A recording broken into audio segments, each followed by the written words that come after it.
Hello दोस्तों, math science world में आपका स्वागत है।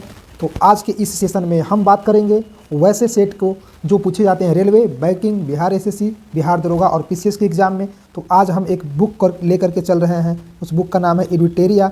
एडुटेरिया के 5000 प्रश्न के सेट को हम लगातार आज से स्टार्ट कर रहे हैं। यानी आपको हर एक दिन छोड़ करके अल्टरनेट दिन में एक सेट प्रैक्टिस कराया जाएगा, जिसमें प्रश्नों की संख्या होगी 50। तो दोस्तों, आप हमारे वीडियो में लगातार बने रहें और बाकी अपने दोस्तों को इस वीडियो को शेयर कर दें। तो चलिए स्टार्ट करते हैं प्रश्न संख्या 1 से। तो प्रश्न नंबर 1 है दोस्तों, भारत के साथ व्यापार करने का चार्टर महारानी एलिजाबेथ द्वारा कब दिया गया था? तो एलिजाबेथ द्वारा व्यापार करने के लिए जो चार्टर था महारानी एलिजाबेथ द्वारा दिया गया था 30 मार्च 1610 ईस्वी को इनके द्वारा दिया गया था। यानी ऑप्शन डी जो होगा इस प्रश्न का राइट आंसर होगा। यह पिक्चर हमने लगाया है महारानी एलिजाबेथ जी का। अब चलते हैं अगले प्रश्न में।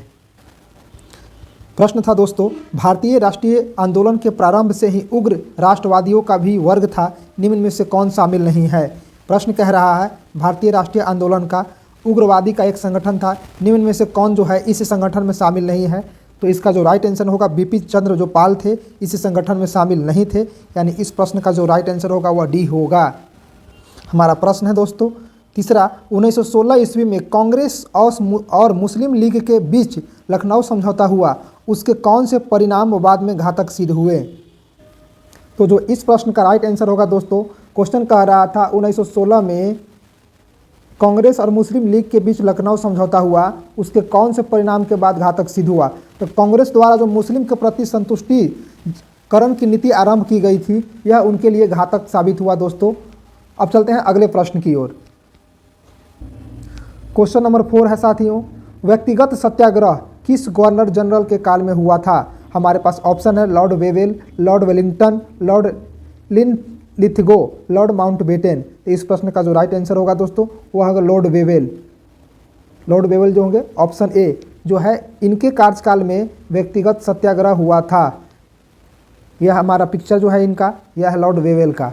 अब चलते हैं अगले प्रश्न की ओर। हमारा अगला प्रश्न है दोस्तों, भारतीय राष्ट्रीय कांग्रेस के पूर्ववर्ती संस्थाओं में से सबसे पहली और प्रमुख संस्था थी। यहाँ पूछ रहा है कि राष्ट्रीय कांग्रेस से कौन सी संस्था जो सबसे पहले निकल करके बना था? तो इसका राइट आंसर होगा दोस्तों ब्रिटिश इंडिया एसोसिएशन। यह ब्रिटिश इंडिया एसोसिएशन जो था भारतीय राष्ट्रीय कांग्रेस की पहली पूर्ववर्ती संस्थाओं में से एक थी। इस प्रश्न का जो राइट आंसर होगा ऑप्शन सी होगा दोस्तों। हमारा अगला प्रश्न है दोस्तों, साइमन कमीशन की सिफारिशों के संदर्भ में निम्नलिखित में से कौन सा कथन सही है? हमारे पास कथन दिए हुए हैं, इसने प्रांतों में द्वैध शासन को उत्तरदायी सरकार द्वारा प्रतिस्थापित करने की संतुष्टि की। ऑप्शन बी कहता है इसने गृह विभाग के अधीन अंतर प्रांतीय परिषद स्थापित करने का सुझाव दिया। सी है ऑप्शन इसने केंद्र में द्विसदन विधायिका की उन्मीलन का सुझाव दिया। और आखिरी ऑप्शन डी है इसने भारतीय पुलिस सेवा इस प्रावधान के साथ सृजित करने की संस्तुति की ब्रिटिश भर्ती का भारतीय की तुलना में वेतन तथा भत्ता अधिक होगा। तो इस प्रश्न का जो राइट आंसर है दोस्तों वह ऑप्शन बी है। जो ऑप्शन बी है वह इस प्रश्न का राइट आंसर होगा। जो कथन सही है वह है कि इसने एक गृह विभाग के अधीन अंतर प्रांतीय परिषद स्थापित करने का सुझाव दिया था। कौन सा? Simon commission. तो इस प्रश्न का जो राइट आंसर होगा दोस्तों ऑप्शन बी हो जाएगा। प्रश्न संख्या 7 कहता है दोस्तों, Dadabhai Naoroji British House of Commons के लिए चुने जाने वाले पहले भारतीय थे। उन्होंने किस पार्टी के टिकट पर चुनाव जीता था? विकल्प है साथियों लेबर पार्टी, निर्दलीय, कंजर्वेटिव पार्टी, लिबरल पार्टी। तो इस प्रश्न का जो राइट आंसर होगा दोस्तों वह होगा ऑप्शन ए, यानी लिबरल पार्टी के थ्रू जो है दादा भाई नौरोजी ने ब्रिटिश हाउस ऑफ कॉमर्स के लिए चुनाव लड़े थे। किनके टिकट पर? Liberal party. ऑप्शन जो ए होगा इस प्रश्न का राइट आंसर होगा दोस्तों। प्रश्न संख्या 8 कहता है, भारत पर हुणों का प्रथम आक्रमण किस शासन के समय हुआ था? हमारे पास विकल्प है दोस्तों समुद्रगुप्त, कुमारगुप्त प्रथम, स्कंदगुप्त, नरसिंह गुप्त। तो इस प्रश्न का जो राइट आंसर होगा वह होगा राइट बी होगा दोस्तों कुमारगुप्त प्रथम के समय काल में जो है कौन आक्रमण किया था? हुणों ने आक्रमण किया था। ठीक है दोस्तों।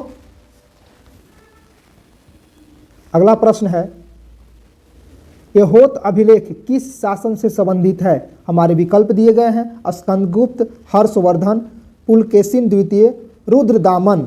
तो हेलोल अभिलेख जो है वह स्कंद गुप्त के शासनकाल में क्या था, बना था, यानी जो है ऑप्शन ए जो होगा इस प्रश्न का राइट आंसर होगा। प्रश्न संख्या 10 है दोस्तों, सत्यमेव जयते किस उपनिषद में संग्रहित है? तो सत्यमेव जयते जो है दोस्तों वह उपनिषद मुंडको उपनिषद में संग्रहित है दोस्तों, यानी मुंडको उपनिषद में क्या है, सत्यमेव जयते है, इसलिए इस प्रश्न का आंसर डी होगा।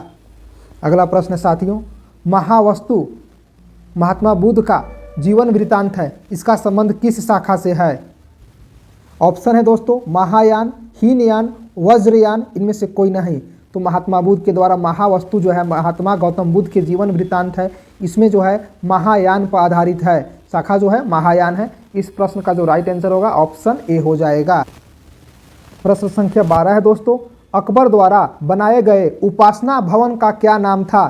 तो अकबर द्वारा बनाए गए उपासना नाम का भवन का नाम बुलंद दरवाजा।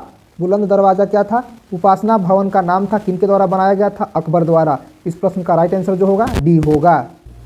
प्रश्न संख्या 13 है दोस्तों, सुप्रसिद्ध संगीतकार तानसेन और बैजू बावरा किसके शासनकाल में सुविख्यात थे? ऑप्शन है बाबर, हुमायूं, अकबर और जहां। तो इस प्रश्न का जो राइट आंसर होगा दोस्तों वह होगा अकबर, यानी ऑप्शन सी, अकबर के शासनकाल में तानसेन और बैजू बावरा सुविख्यात थे। ठीक है दोस्तों। प्रश्न संख्या 14 है दोस्तों, न्यू कैसल पोर्ट जो दुनिया का सबसे बड़ा कोयला निर्यात बंदरगाह है, ये किस देश में है दोस्तों? ऑप्शन है कनाडा, ऑस्ट्रेलिया, मैक्सिको, यूएसए। तो जो दोस्तों क्या पूछ रहा था, न्यू कौशल पोर्ट, यह जो है यूएसए में है, जो किसके लिए प्रसिद्ध है? यह एक बंदरगाह है, सबसे बड़ा बंदरगाह, कोयला निर्यात बंदरगाह है, यानी इस बंदरगाह के द्वारा यूएसए जो है न्यू कैसल पोर्ट के द्वारा दुनिया भर में क्या कोयला बेचता है। प्रश्न संख्या 15, देशांतर रेखाओं के संबंध में कौन सही है? ऑप्शन है यह अक्षांश रेखाओं के समानांतर होती है, इसकी संख्या 180 है। देशांतर रेखा दूरी को प्रदर्शित करती है, देशांतर के मध्य सर्वाधिक दूरी विषुवत रेखा पर होती है। तो देशांतर रेखा के जो संबंध में इसकी जो संख्या है दोस्तों 180 ही है, यह सत्य है। ऑप्शन बी होगा जो इस प्रश्न का सही उत्तर होगा। प्रश्न संख्या 16 दोस्तों, उत्तर से शुरू कर दक्षिण की ओर नीचे दी गई पहाड़ियों का सही अनुक्रम कौन सा है दोस्तों? विकल्प ए कहता है अन्नामलाई पहाड़ियाँ, नीलगिरी पहाड़ियाँ, जवादी पहाड़ियाँ, अन्नामलाई पहाड़ियाँ, यह ऑप्शन ए में है। ऑप्शन बी में है दोस्तों अन्नामलाई पहाड़ियाँ, जवादी पहाड़ियाँ, नीलगिरी पहाड़ियाँ, अन्नामलाई पहाड़ियाँ। ऑप्शन सी में है दोस्तों नल्लामलाई पहाड़ियाँ, जावेदी पहाड़ियाँ, नीलगिरी पहाड़ियाँ और अन्नामलाई पहाड़ियाँ।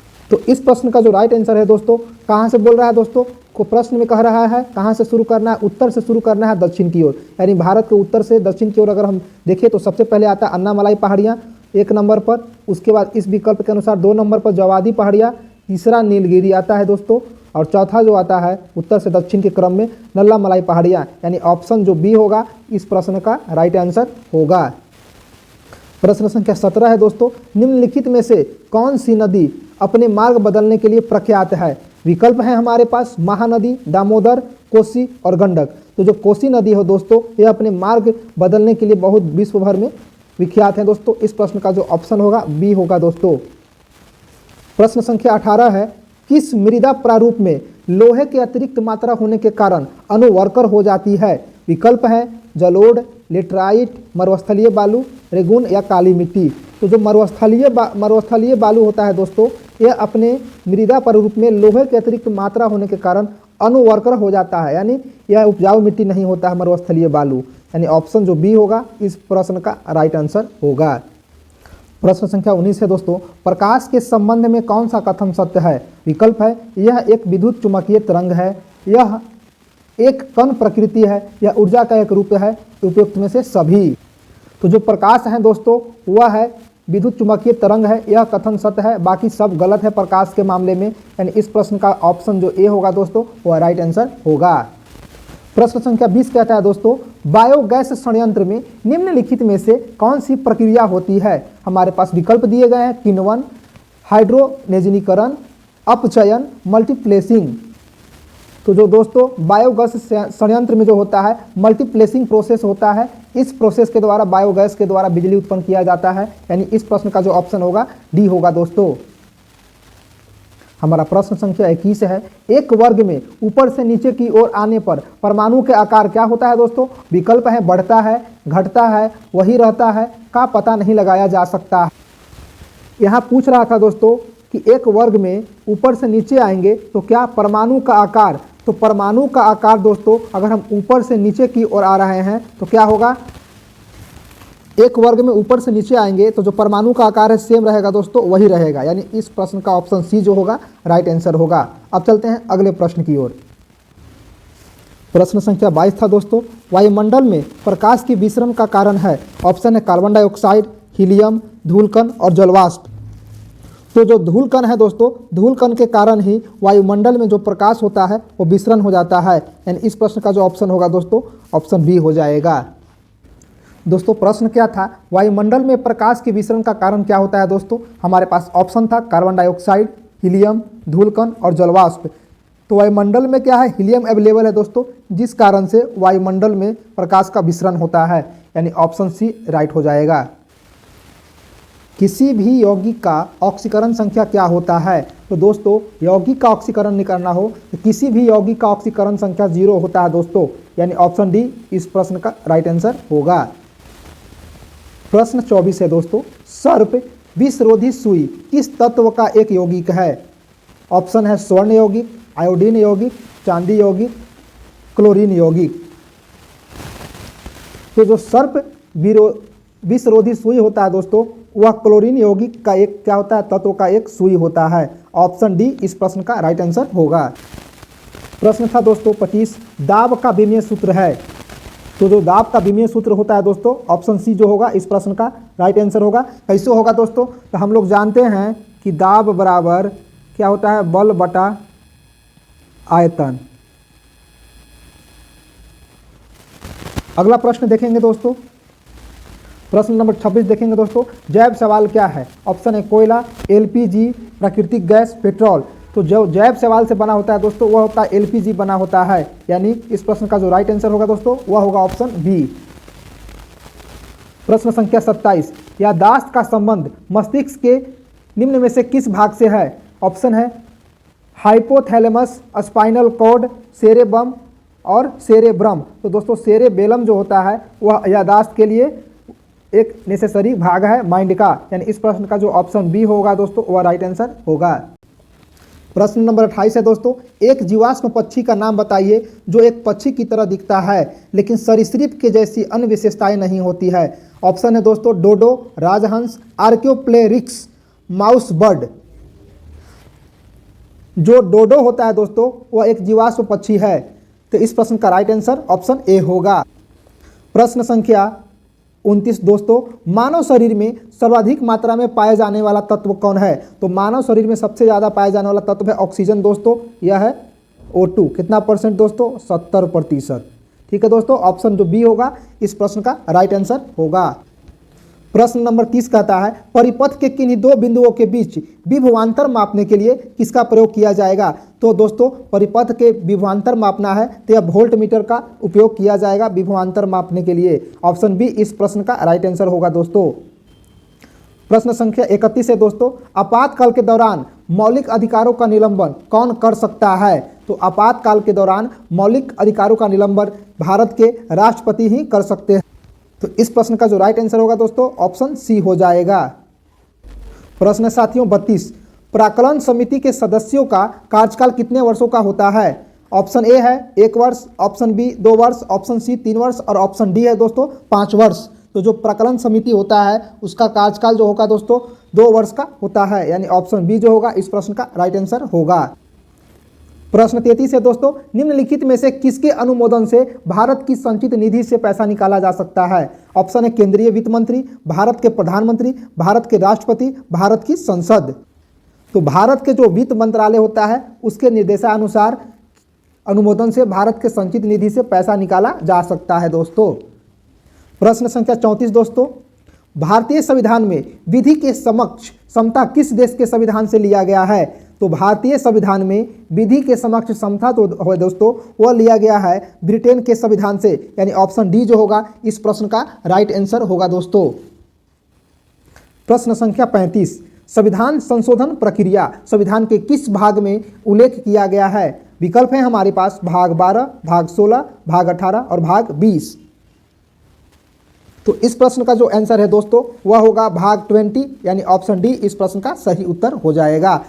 भाग 20 के द्वारा संविधान संशोधन की प्रक्रिया संविधान के किस भाग में अलोक किया गया है? तो यह भाग 20 में है दोस्तों।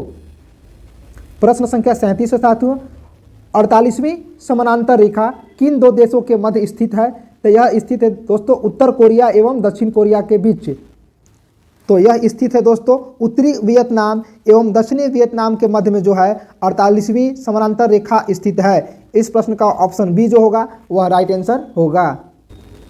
प्रश्न संख्या 37 है दोस्तों, 1833 के चार्टर अधिनियम के अंतर्गत प्रथम विधि आयोग का गठन किसकी अध्यक्षता में किया गया था? ऑप्शन है Lord William Bentinck, Satyendra Prasad Sinha, Lord Macaulay, Lord Minto. Satyendra Prasad Sinha के अध्यक्षता में 1833 के चार्टर्ड अधिनियम के अंतर्गत प्रथम विधि आयोग का गठन किया गया था दोस्तों। ऑप्शन सी जो होगा इस प्रश्न का राइट आंसर होगा। प्रश्न संख्या 38 कहता है दोस्तों, निम्न में से कौन सी औषधि क्रांति प्याज और झींगा उत्पादन से संबंधित है? तो दोस्तों ऑप्शन है लाल क्रांति, गुलाबी क्रांति, नीली क्रांति और गोल्डन क्रांति। गुलाबी क्रांति के अंतर्गत औषधि क्रांति प्याज और झींगा के उत्पादन से संबंधित है दोस्तों, यानी ऑप्शन सी इस प्रश्न का उत्तर होगा। प्रश्न संख्या 39 है दोस्तों, निम्नलिखित में से किन दो संस्थाओं को ब्रेटन वुड्स जुड़वा के नाम से जाना जाता है? इस प्रश्न का जो राइट आंसर होगा दोस्तों IMF और WTO होगा, यानी ऑप्शन ए इस प्रश्न का सही उत्तर हो जाएगा।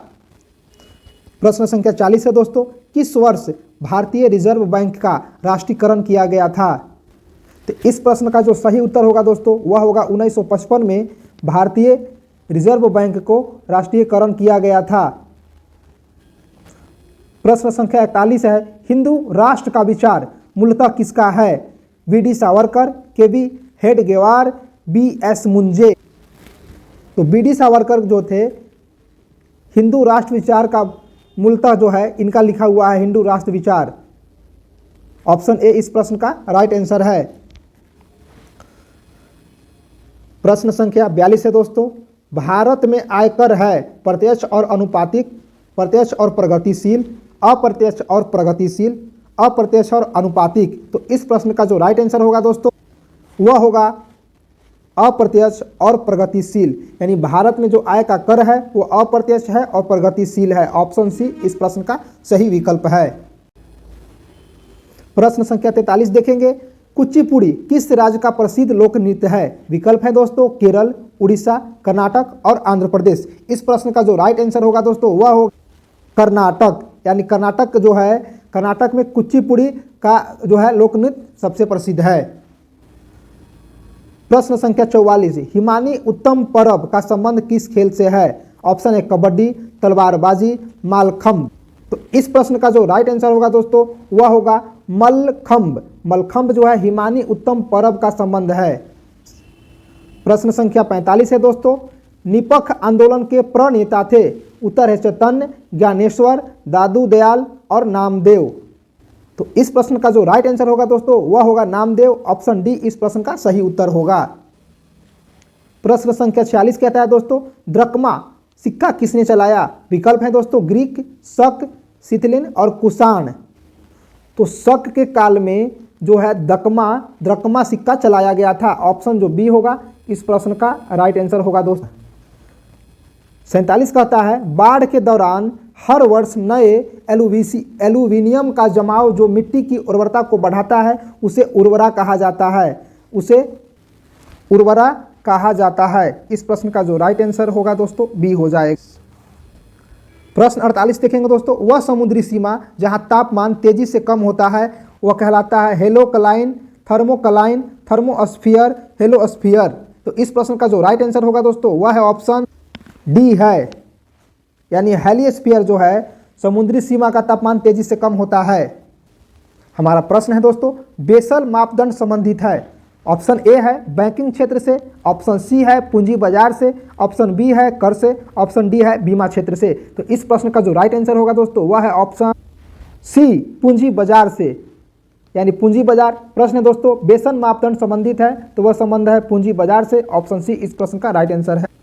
आज का 50वां प्रश्न इस सेट का सबसे आखिरी प्रश्न है दोस्तों, इंग्लिश में पहली बार औद्योगिक क्रांति शब्द का प्रयोग किसने किया था? विकल्प है George Michelet, Oliver Goldsmith, Frederick Engels, Arnold टायम्बी।